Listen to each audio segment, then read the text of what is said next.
was a bright light. Right in the middle where they are. Wow. See that light? It's a bit bright, isn't it? Bright. Can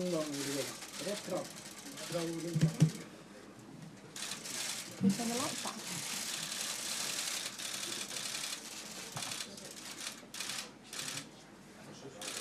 Okay, welcome to Old Trafford. The manager and Chris Smalling are here to take your questions. If you'd like to put your hand up, we do have simultaneous translation. You can't see it, can you? Can we turn the lights down? That light is... Wow. Hi, Ollie. Yeah, hi.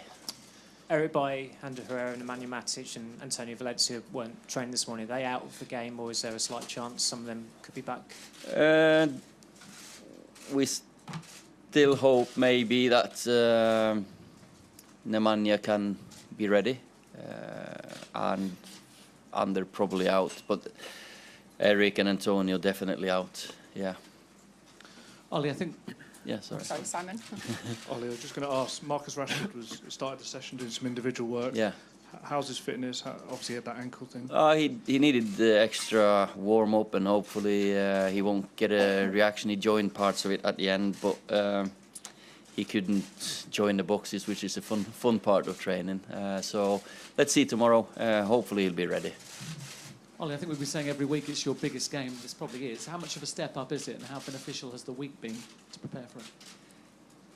Every game's the biggest game. The next one is always the biggest. But of course, when you get a Barcelona with the history and traditions of that club, with the quality of their team and individuals, we know we need to step up our game. We know we need to perform at our best level, which we didn't against the PSG in the home game.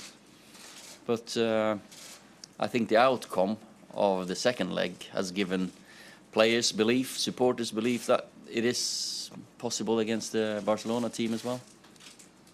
Chris, as a defender, is facing Lionel Messi something to be worried about or something to enjoy?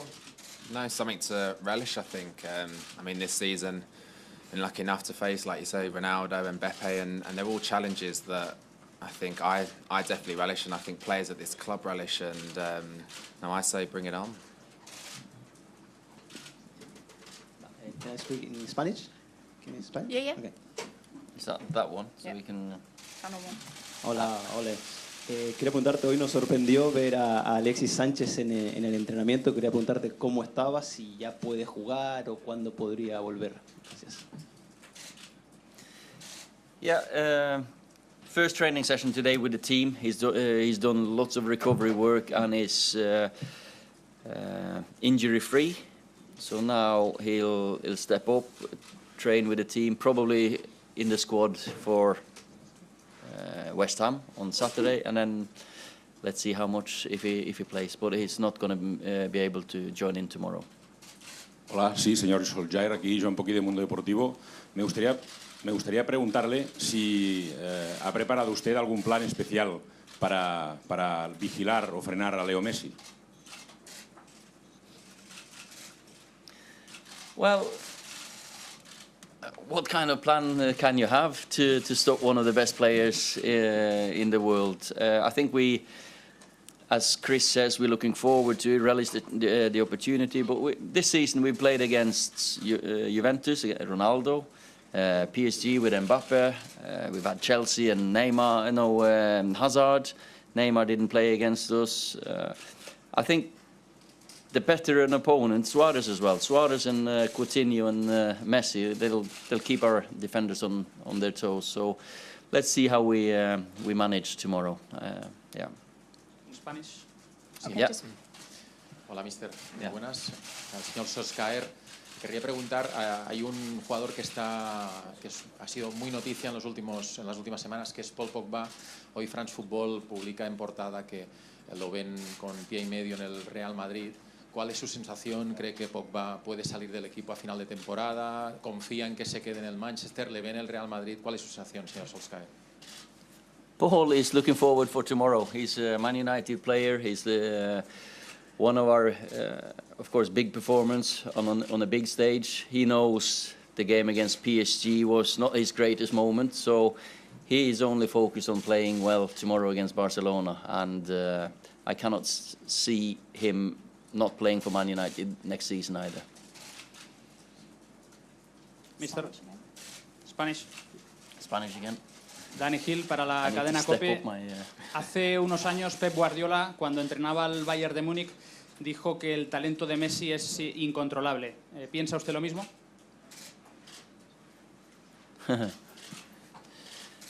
You should ask Chris. Have you played against him before? He is a fantastic player, and he will go down in the history as one of the best individual players ever. I have to say, he will be difficult to stop, but it's never impossible. It's not like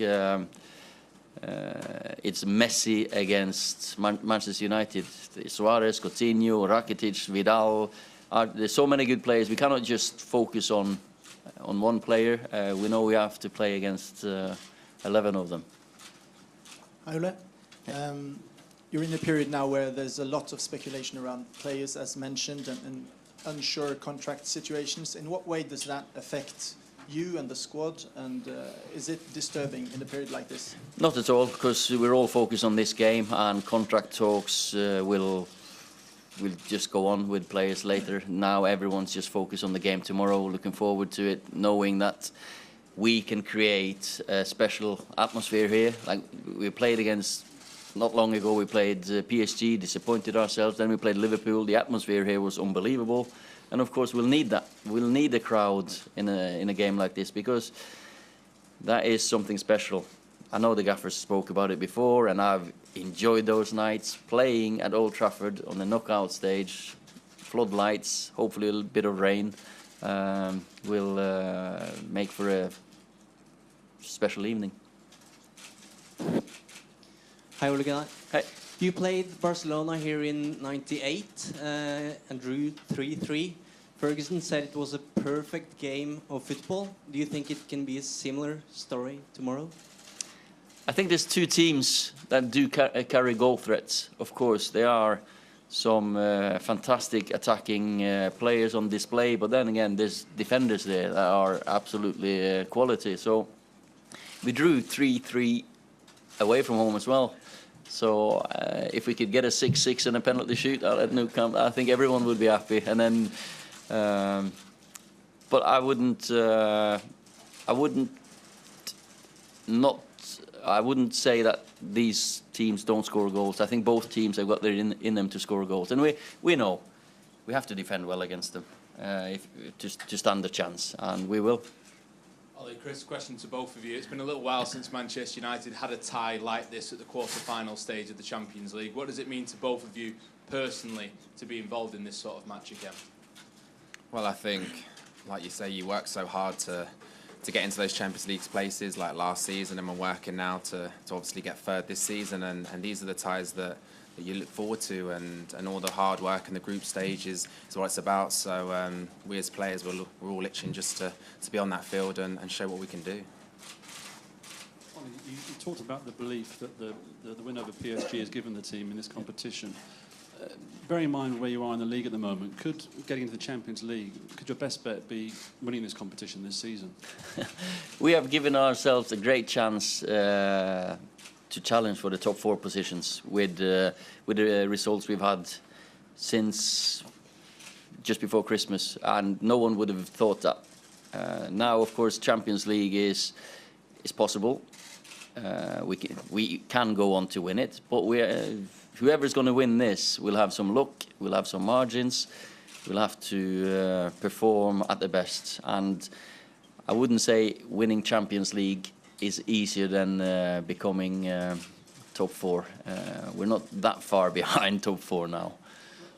Also, Suarez had some great tussles with Barcelona down the years. Have you tapped into his knowledge at all ahead of tomorrow night? Well, I think all my experiences and over the years with Barcelona, watching Barcelona, of course, admiring the team, the quality they've got, you've always looked at what will you do against them. So we're ready, and of course I've discussed Barcelona with the gaffer since we went through, and the draw was made, but nothing, no details really. Okay, Neil. Ollie, you said ahead of the PSG tie that you just wanted your team to hang in there, maybe to the last 10-15 minutes in the second leg. Yeah. Would that be the case with this as well? You know, Champions League, they throw up so many strange results. And last year they were 4-1 up after the home game. They lost 3-0 away to Roma. I think Barcelona, more than anyone, they lost 4-0 to PSG. Then they won 6-1, did they? So I think it's not going to be decided until we play 90 minutes in the new camp. And of course, there's. We just have to make sure that we perform to our best and want to have a result to bring over to Barcelona, of course. Obviously, after a great start, you had 3 losses in 4 games. Has the mood in the group changed? Question to both of you. And how is the confidence now going into this big game? Confidence is high. As I said, the result and what we did against PSG and how we've climbed the table now in like clawing back points. I think the players have given themselves and the supporters great confidence and belief that we can do this. Of course, games, you lose games. We lost a couple of games that we should have won. The Wolves in the FA Cup, that's the one that we disappointed ourselves. But we won games that we maybe didn't deserve to win. So that's just, you cannot control the result. But the players, I can feel the tension, definitely, excitement.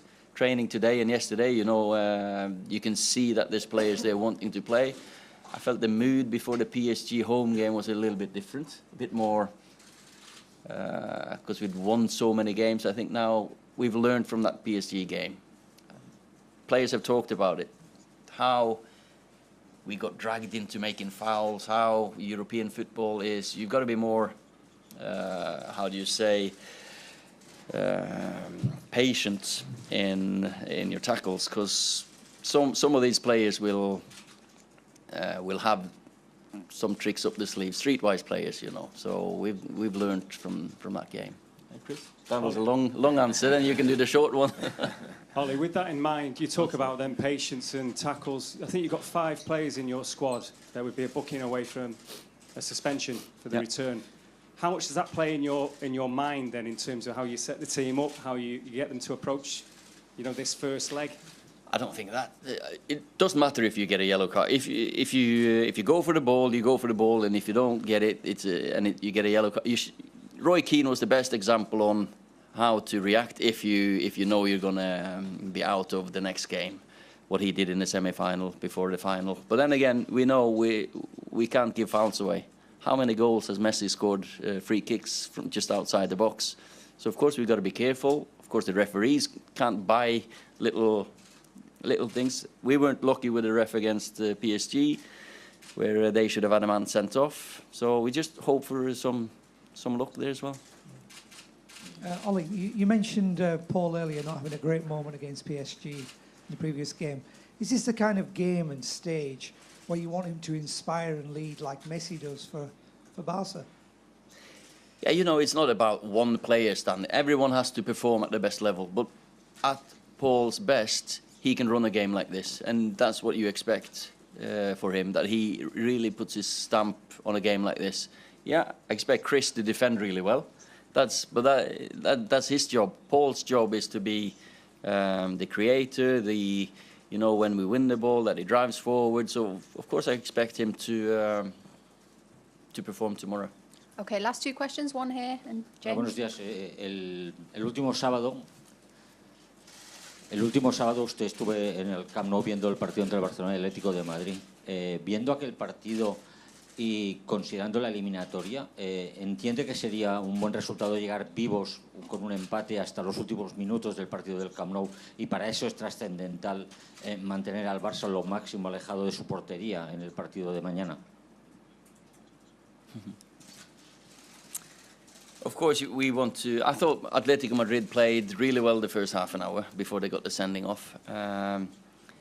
but they've got moments of magic, of course. At any point of the game, you have to concentrate. So wherever we are, if we're just defending outside our box or if we're pressing high, you have to concentrate for 90 minutes plus the extra time. Because if you drop your concentration against these players for a second, you'll get punished and they will create a chance. So it was nice. It was good to go there to see live. It always is. And I know that we will give it a go. Para Ole, tú coincidiste con Gerard Piqué como futbolista. Creo que llegasteis a coincidir en el primer equipo. ¿Qué recuerdo tienes de ese Gerard Piqué? ¿En qué crees que ha cambiado? ¿Y qué influencia crees que tiene en el Barça actual? Y sobre todo, ¿por qué crees que no llegó a consolidarse en el United, en ese United tuyo? Gerard, I used to play with him. So I played here in a reserve final at Old Trafford. I scored, Gerard scored. We won 2-0 against Tottenham. Kieran McKenna played. Our coach played in that game. So I don't know if that tells you how young I am or how old Gerard is. It depends. You can translate that as you want. But he was a fantastic boy. He came to United as a young boy. We had lots of belief in him. Him and Giuseppe Rossi came together. He was maybe unlucky because he was here when arguably one of the best centre-back partnerships in the world with Rio and Nemanja Vidic played here. So he didn't get the chances that he probably deserved. So cultured, can read the game, great in the air. Very good boy to have in the dressing room, with always smiling, joking, great lad. I know he's not fond of needles, so maybe we should put a needle out for him. I'm just happy to have seen how he progressed in his career and how many trophies he's won, and it'll be nice to meet him again. It's a few years ago since I've seen him, so but hopefully we can make him feel old and not me young. Last question. Chris, the man just talked about belief. I don't think anyone in the room thought you'd be sat here talking about a quarter-final when PSG were drawn out the hat. You beat them. What did that do? He took the belief. What did it do about thinking that you should be here, you deserve to be here, and you could spring another surprise? Yeah, I think we showed what a collective and what the work that we've done over the last few months, that it can result in performances against the best teams in the world. So we was all watching the draw before we were going out for training, and when we saw it was Barcelona, you could see the smiles on people's faces because it's another challenge put in front of us, and now we'll go head on. Okay, thank you everyone. Thank you. Hasta mañana.